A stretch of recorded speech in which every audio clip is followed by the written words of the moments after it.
Mbura nene ndinagiria arimi acio a Kĩhiũ Mwĩrĩ gũtharĩkĩra na kũmunya rũgiri rũrĩa rũgũthiaga na mbere na kũirigwo, na thengia wa arĩa mahetwo kandarathi ya kũiriga mũgũnda ũcio kũgeria kũiguithia arimi acio matige kũirigũra rũgiri rũu, arimi acio matinagirĩrĩka.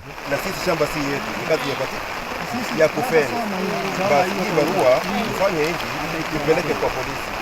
Arimi acio arĩa mekũiyũrwo nĩ marakara na matũkũya nĩ mathire na mbere na kuga ũrĩa ũraka mũgũnda-inĩ ũcio rungu rwa kambuni ya Breeze Meadows Investment Limited akoretwo mũgũnda-inĩ ũcio mũgarũ wa watho. Hii saba wananyakua ya wananchi, wananyakua bure kabisa kwa sababu hakuna kitu yoyote wananchi walikubaliana na wao. Na hakuna mkutano yoyote ilifanyika juu ya kuuza saba ya Kĩhiũ Mwĩrĩ hii ya Breeze.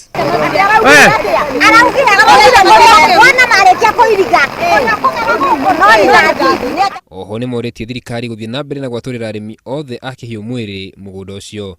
Handũ-inĩ ha Inooro TV njĩtagwo Karũga wa Mwangi.